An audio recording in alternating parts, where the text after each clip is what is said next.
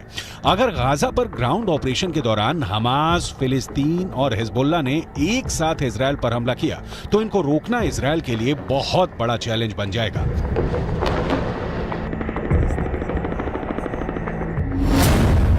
Gaza में Hamas के लड़ाकों की तादाद 40 से 50 हजार के करीब है। उत्तर की तरफ लेबनान में मिलिशिया हिजबुल्लाह की तादाद 1 लाख से ज्यादा है। इनके सामने इजराइल में एक्टिव और रिजर्व फोर्स मिलाकर 6 लाख से ज्यादा सैनिक हैं। ये आंकड़े बताते हैं कि इजराइल के पास 4 गुना ताकत है।